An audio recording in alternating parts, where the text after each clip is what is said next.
Hey, what's going on, guys? We've got a big Megami Device kit to look at today. It is the Asra Tamamonomae kit. This is a kind of version of the Asra kits that we've seen before, the Ninja and the Archer kits. It's sporting this very cool color scheme, and as you can see by this very large box, there's a ton of stuff in here, so I'm really looking forward to this one. Let's get right into it.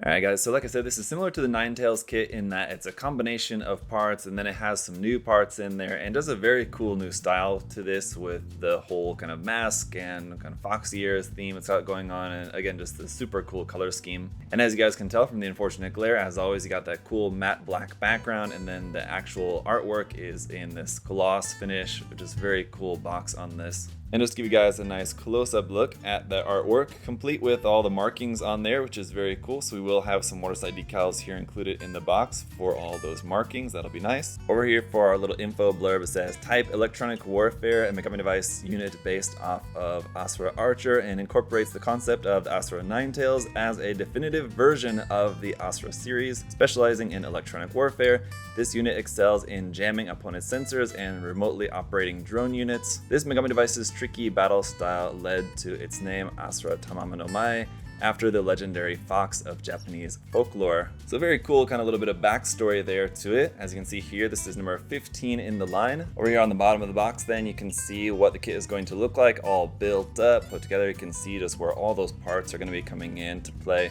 Very cool. And the unarmored version, of course, we have that as well. So that's what that looks like. And then just some more shots of this. I'm sure there's going to be a lot of different configurations, just like with the Nine-Tails. There's going to be like a million different configurations that you can do with the actual armor pieces. So I'll be able to show you some of that in this video, but obviously not all.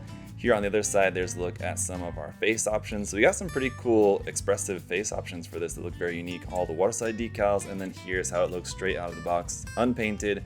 It looks pretty good, I gotta say. List price for this one coming in at a whopping 9,000 yen, which is a lot. But if you guys are familiar with these kits, if you've ever built any before, you know that for especially a box this size, for how much plastic you're getting in this, that's not too surprising. Obviously, there's a bunch of runners, and we'll go through those kind of quickly, I hope. But let's just go take a look at the manual here first. On the front, there is that same box art once again. On the back side is the Megami Device logo there. On the front inside page, we get our first look at some of the suggested configurations that it's showing you, or just some different ideas that you can do with this, how you have that cool kind of spear weapon with the mask, or mounting some of those parts on her shoulders like that, or just making some different crazy weapons. And this is all stuff that you can do with what you have in the box here. So this is going to be one of those kits that just has about a million different ways that you could build it and display it. It's just all up to you. Next, we've got our parts list. Obviously, like I said, there's a lot of runners. All those grayed out sections are going to be parts that are unused. So you will have a lot of unused parts, looks like in this case as well. I mean, no matter what you do, you're going to have option parts and things like that. So there's going to be a lot of leftover plastic.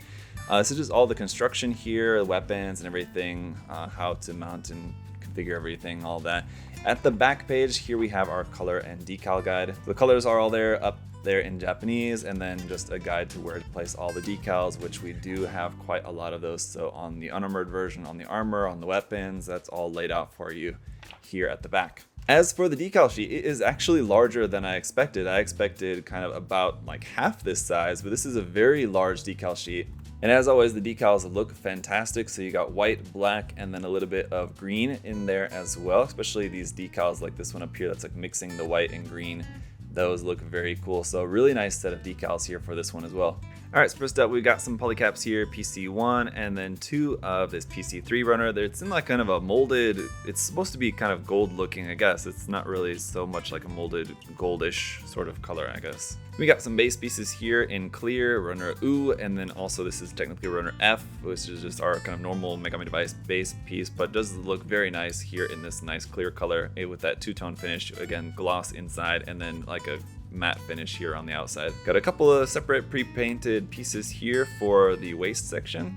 And then our face pieces here, there's the masked face and a couple of options here for the unmasked face. I kind of wish we maybe would have had one more because it's nice to have 3 like unmasked faces, but as always the face options here look beautifully painted and very nice. For our hand options, here is our black hand tree with some holding hands, trigger finger hands, open expressive hands, closed fists.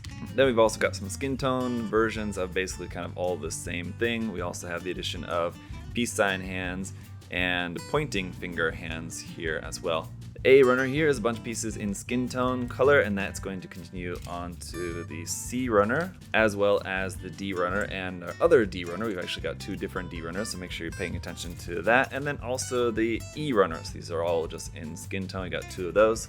Then we've got a different E runner, which we've also got 2 of. This is in a dark, slightly purplish gray color here for some of the mechanical bits. Then we've got the F and G runners, which are in a different shade of gray. This one is a little bit lighter than what we saw on the E runner.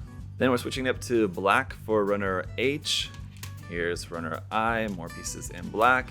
And then runner J we've got 2 of. This is just some more black armor pieces there. Runner K is getting into that very bright neon green. I think as you guys are seeing it on camera, it's actually looking brighter than how it looks in real life. I'll try to block some of the light a little bit, but it's in a very beautiful neon green color. Then we've got 2 of the L runner, which is also in that same neon green. Runner M is also very nice. We've got 2 of these, and these are our clear effect parts, which are in pink. But if you look closely, when it catches the light, I'm pretty certain it looks like, I'm not sure if my eyes are playing tricks on me or not, but it looks like it's got a kind of like a little bit iridescent coating on it, which looks very nice. Runner N is in this kind of medium gray color, looks very nice. There's the fox mask from the Nine-Tails kit. Runner N2 is our hair pieces in that same kind of very light yellow blonde color like we've seen with the original Asra Archer. Runner O here is a few more pieces in skin tone color. Runner O2 is some more pieces in that neon green, and the same thing here with Runner P, some weapons parts. Runner P2 is in that slightly purplish darker gray color.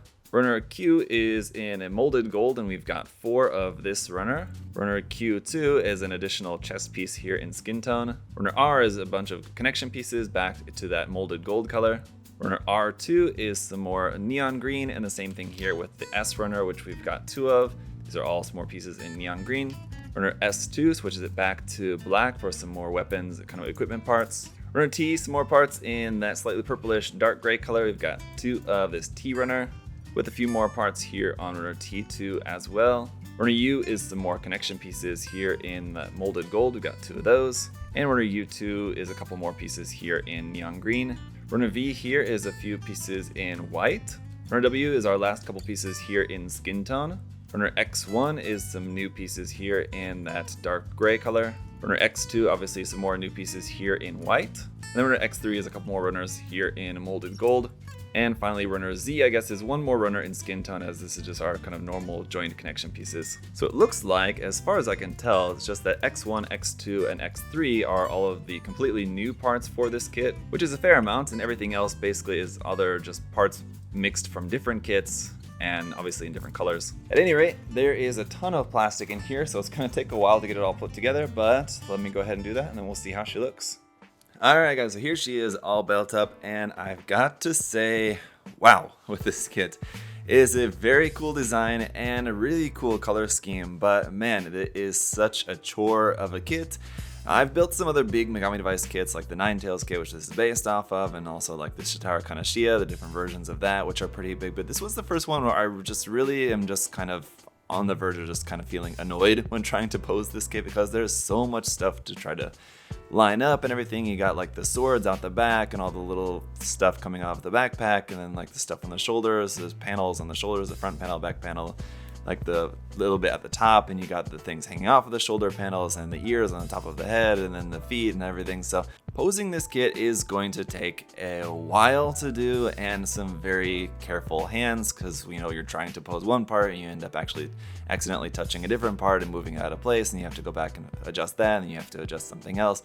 and it's just quite a chore. But at the end of the day, the kit looks amazing, and that's the most important thing. Once you finally get it into a pose, it looks awesome. We have a bunch of accessories in here, of course, and so many different options as to how you could actually outfit this. I'm gonna show you guys like what's recommended in the manual as to like how to build this, but obviously there's almost unlimited possibilities of how you could customize this just with what you have in the box, which is awesome. So you do get a lot of bang for your buck out of a kit like this, but yeah, there's a lot of kit here. So most of the weapons and accessories for it are here on the kit already. Here is going to be our main kind of like staff weapon. Obviously we have the different face options, the different hand options, that's all pretty standard. We have the parts to make the kind of unarmored version, which you guys will see later towards the end of the review after we transform this a couple times. This is our kind of main handheld weapon, which is pretty cool. I like these parts off of there. And you can move these, you can adjust those. That's pretty much the only moving parts on this, is essentially just kind of a big staff weapon, but it looks awesome. You do also have the fans, which look very cool here in gold, but those will look even better if you like were to actually paint some design on them or something.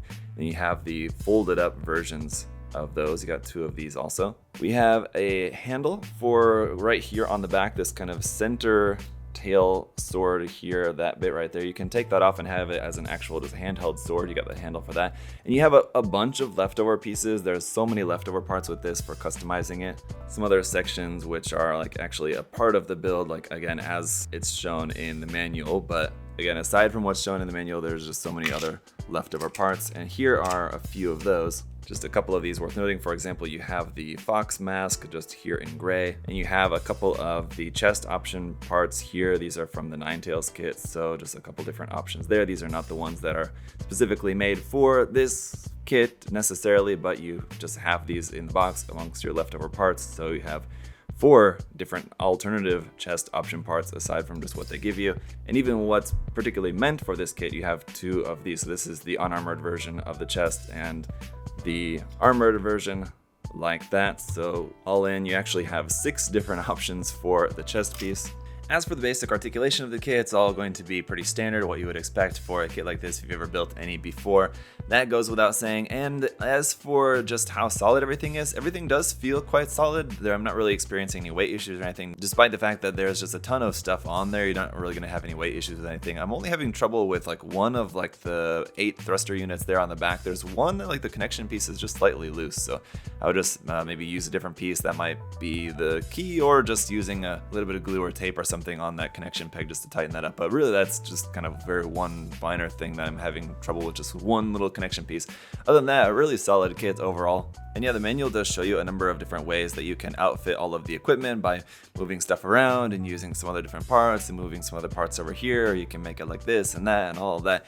You can also customize that staff weapon. So like I mentioned before, the staff weapon just doesn't really have that many moving parts on it, but once you add more parts onto it, of course, some more stuff moves and things like that. You can combine the weapons, and I'll just try to show you a number of different options here. But like I said, there's just a lot that you could do with this, and way more than I'd be able to show you guys just in a simple review video. But that is at least something that you guys might find fun about this. I don't know. Some of you who would be interested in this kit, I'm sure just want to build it up like as it's supposed to be and just want to build it like that. But I think some of you guys might also enjoy the fact that you can get this and, you know, really go to town with customizing it, moving some parts around, just kind of making it exactly how you might particularly like it. So there's, I think, something for everyone in that sense, that you can build it in so many different ways. So I think that's going to be basically about it for this review, guys. There's just a ton that you can do with this, and so I don't know if there's too much more else that I can say or show you guys to really drive that point home. But of course, if you do have any other further questions about the kit, do feel free to let me know down in the comments section below. And of course, if you guys are looking for some of these kits from Kotobukiya or other Mecha Musume kits from Bandai or other companies, of course, you can find everything there at USA Gundam Store. The link will be down in the video description as always, and there's my coupon code as well too. So especially on the bigger expensive kits like this, definitely make sure you use that coupon code and save yourself a little bit of money there also. So just thank you as always to USA Gundam Store for making these reviews possible, and thank you guys for checking out the video. If you like these type of reviews, if you like this video, go ahead and leave a like and also subscribe if you're interested. That would be greatly appreciated. And until next time, guys, hope you're all having a great day. I'll see y'all later. Bye bye.